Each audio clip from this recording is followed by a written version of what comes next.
All right.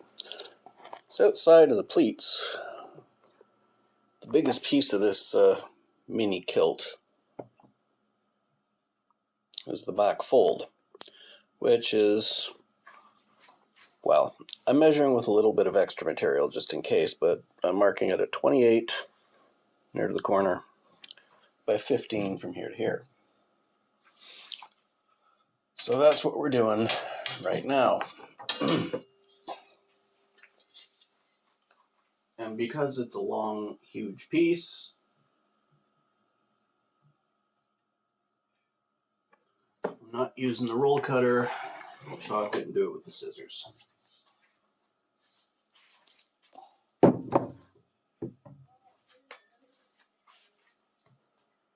So I'm going to do 3 of these, cut one. And then, as in all things, I'll show you doing one, and then I'll do the other 2 off camera.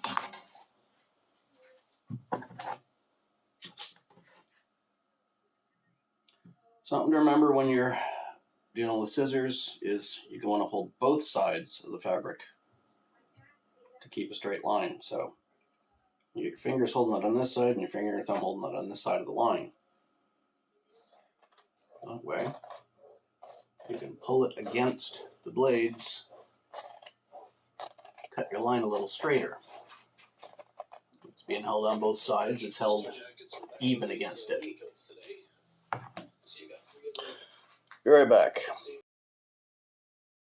Sorry for the interruption there.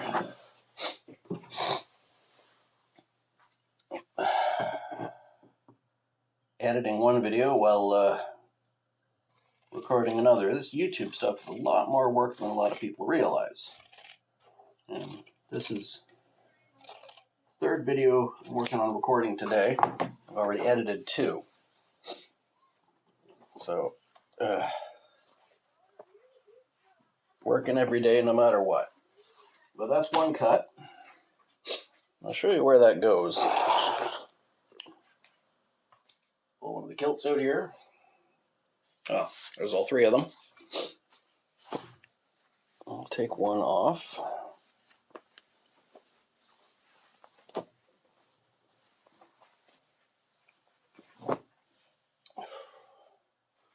So that'll go there.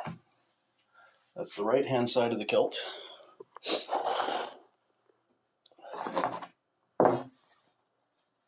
There's the left-hand side of the kilt. That's the center back. What this will do, it's going to be hemmed on both edges and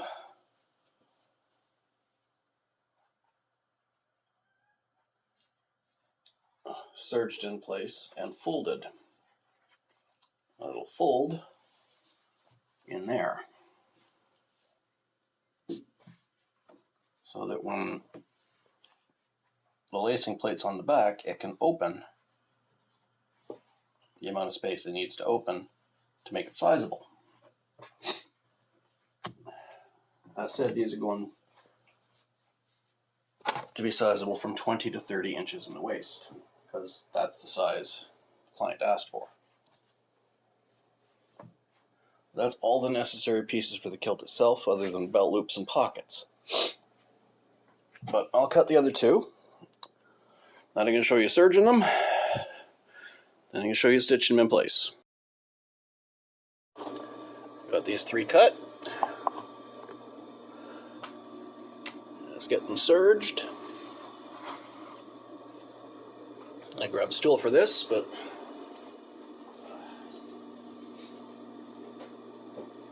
get these serged up. And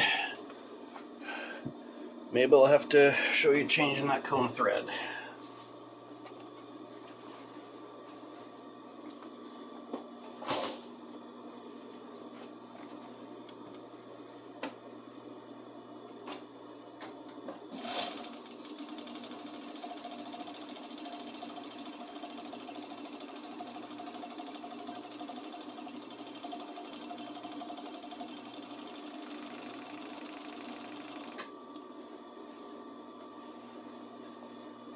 Something I've pointed out a few times before, but I'm going to point out again.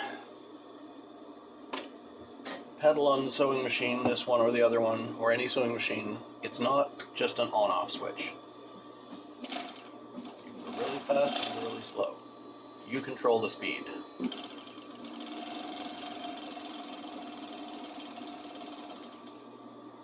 A lot of people make that mistake and think it's just an on-off switch, but you can go that slow if you want to, and go really fast if you want to. You just got to get a feel for the pedal. Like a car, you have to get used to how it operates and how much pressure you use on it to be able to control your speed. It's difficult to do, but it can be done.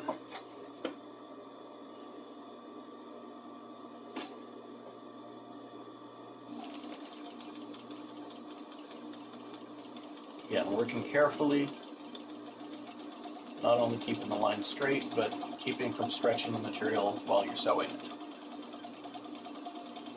Don't push it, don't pull it, just let it go at its own pace with the pressure and tension you put that you set up on all the dials. If you don't want to stretch it, you put a little bit less tension on the dials, a little bit less tension on this presser foot here.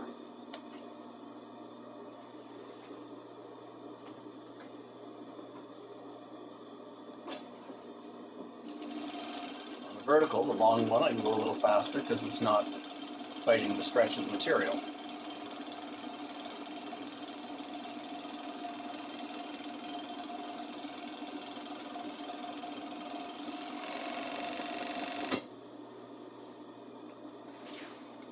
One.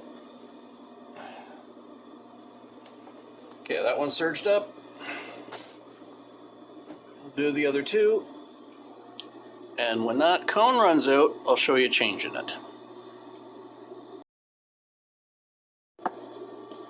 It's empty. And unfortunately, I wasn't paying close enough attention to it. So although the thread does go down, it broke. So I'm going to have to thread that needle too. And the easiest way to do that, rather than tying off and letting it drag itself, tying off to the broken one and letting it drag itself through, is going to be to, well, actually thread it all the way. Actually, I might do a bit of both. Let's see here. See if I can find you a spot to see what's going on. So there's the old one. Here's the new one.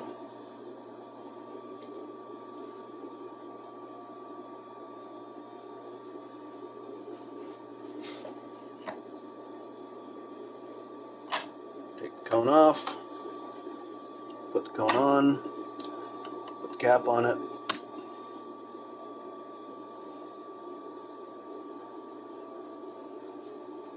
Break the thread. Let's tie the old one into the new one.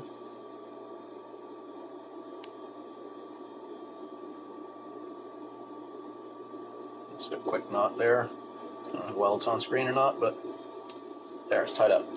Now from this end, as far as it is on this end, where is it? Is it through that? It is through that. Down here? No. Okay, so I made it that far.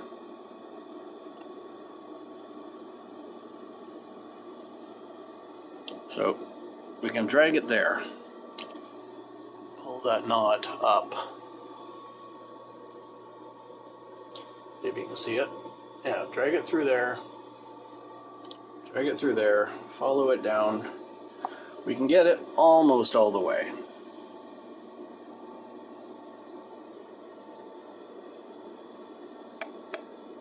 Through those, through here. Then we got to run it through that hole, and that hole, down, and thread the needle. Not too keen on showing you all that because it's a pain in the dick. So I'll pull it here and I'll cut the knot. Then I'll just run it through and I might show you threading the needle.